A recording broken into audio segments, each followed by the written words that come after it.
When I did a poll of my audience asking which Legend of Zelda game I should analyze next as I go through the series for the first time, 2/3 of you said I should play Twilight Princess. That's an impressive number, because when can you get 2/3 of Zelda fans to agree on anything? Aside from that, I'll admit though, I have been slacking because I did that poll over a year ago and it was only last month that I finally got around to playing it. Now, after a year and a half of wondering, I finally understand why you guys were so adamant that I play Twilight Princess next. It's because it's Shadow of the Colossus, just with Zelda's gameplay. Now before you start flaming me in the comments, let me just say this. Not only is Twilight Princess a freaking great game that holds up almost 20 years later, there's an abundance of things that make it a beautiful, original work of art.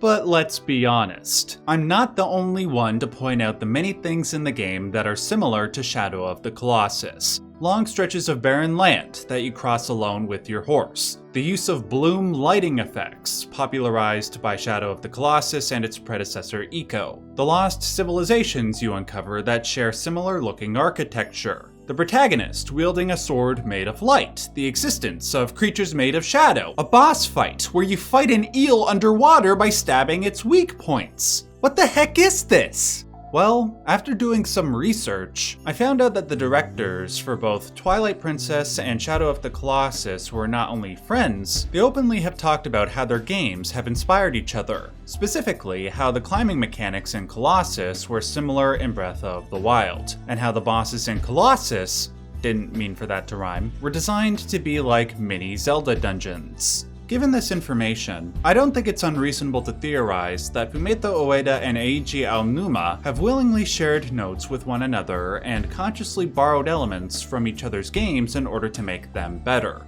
Now, one can reasonably argue that none of this is true, that even if they are friends, the similarities between the two games are pure coincidence. After all, it's not that unusual to have enemies made out of shadow, or to have bosses with weak points. However, there is one other shared element between the two games that I didn't mention, one that makes me inclined to believe that both games were, in fact, influenced by each other. They both seem to have the same metaphysics.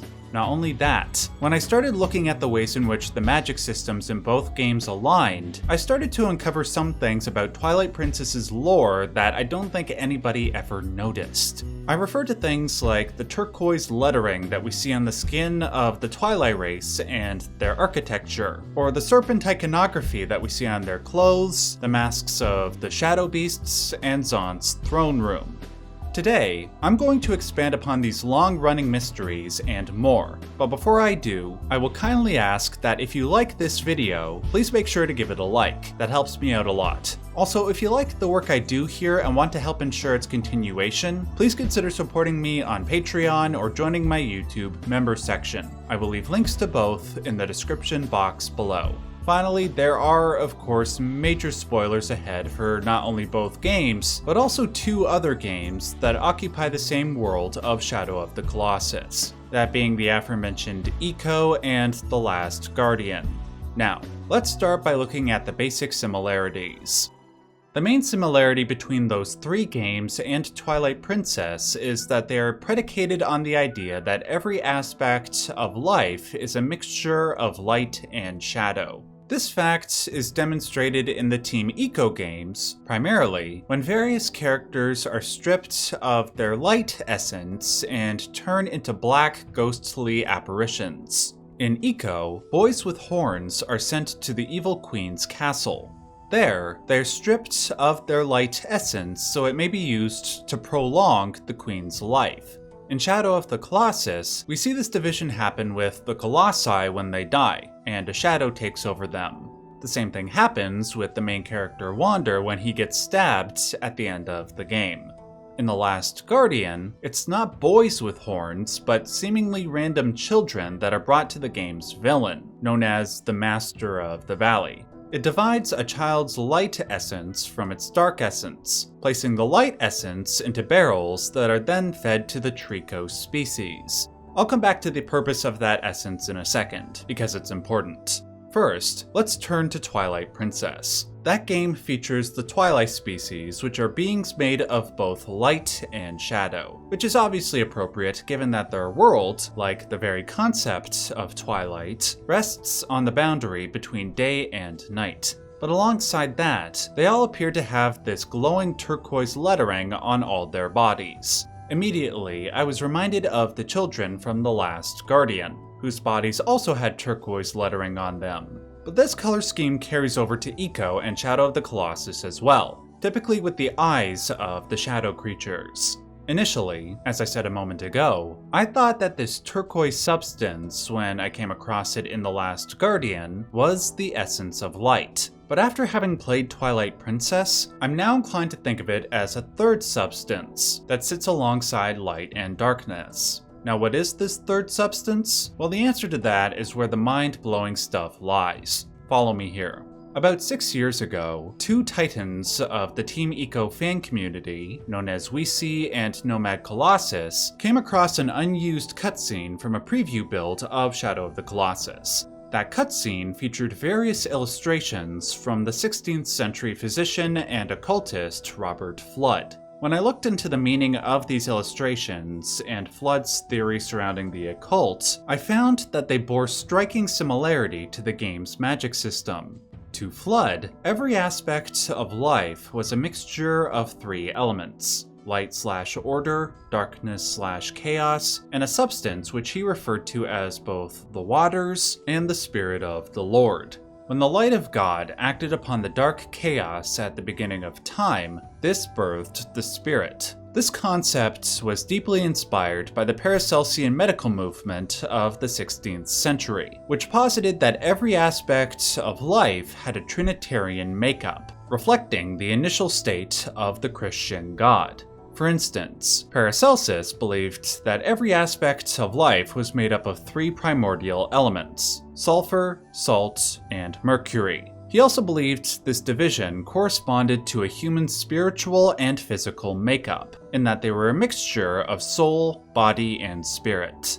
Light, darkness, and the spirit of the Lord were just the first in this line of Trinitarian divisions. But to start roping things back to the games, I draw your attention to the third element in each of these rows. Starting with the waters/spirit of the Lord, Fludd believed that this was the, quote, passive matter that made up all substances. In other words, it was a sort of primordial life force from which all life arose. It is from the waters that the four Aristotelian elements burst forward: earth, wind, fire, and water, and then the rest of the universe. This line of thought culminates with Fludd's idea that the perfection of this spiritual energy, this life force, was the sun.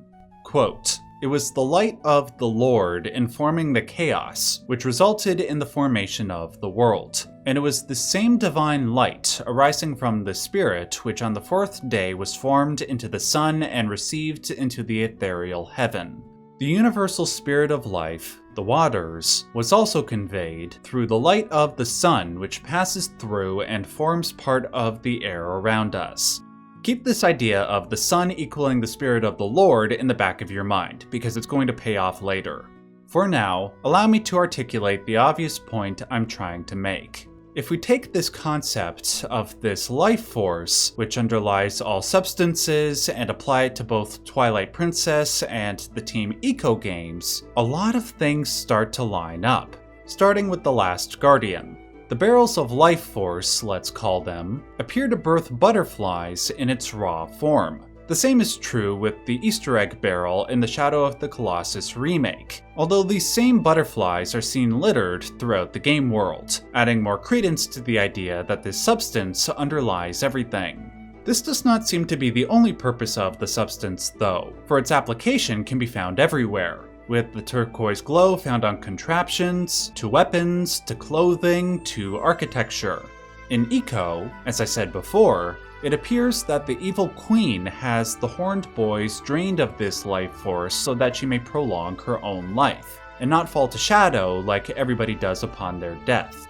And let's not forget that this glow can be seen in the blocks in both Eco and Shadow of the Colossus. This happens when they appear out of thin air in Eco and when they disappear into thin air in Shadow of the Colossus. Almost as if the spirit of the Lord, to whatever extent it exists in the element of air, was manipulated to create something else. But we'll return to that idea in just a few seconds. Turning to Twilight Princess, one of the first times we encounter this turquoise glow is when Link first turns into a wolf in the Twilight realm. When he tries to observe people from his world, they show up as little balls of turquoise, which the character Midna refers to as what? Oh yeah, spirits. In the architecture of the Palace of Twilight, and on the bodies of the Twilight species, this turquoise glow appears. The way I interpret this is that the less light there is, the more the spirit beneath shines forward. This interpretation is bolstered by two pieces of evidence. First, when Midna is subjected to a burst of light, the lettering on her body disappears. Second, regarding the children in The Last Guardian, it seems that when they're inside the body of a Trico beast, their light essence gets dissolved to the point that only the shadow and spirit remain, which is then divided. Now theoretically, if one could manipulate this passive matter that laid under all of life's substances, or maybe add or subtract from it, you could perform certain magical feats, like I said with the blocks in the Team Eco games. The same principle applies in the Palace of Twilight, where rigidity could be made of something that was once ethereal. By manipulating the spirit that underlies time and space, one could create wormholes, portals from one location to the next. This is why, when fast traveling in Twilight Princess, the turquoise glow accompanies the wormhole. And it is also why, when the evil queen from Eco randomly appears out of nowhere, out of the void of space, the turquoise glow accompanies her. The same is true when the queen attacks you with void blasts and protects herself with a void bubble at the end of Eco, and also for the protective void which surrounds the Master of the Valley in The Last Guardian. It's being manipulated by that underlying spirit, that passive matter. At this point, I understand that what I have pointed out might not be sufficient for some of you, that this doesn't suggest a sharing of notes between Fumito Ueda and Eiji Aonuma, or that they were both inspired by Flood's metaphysics.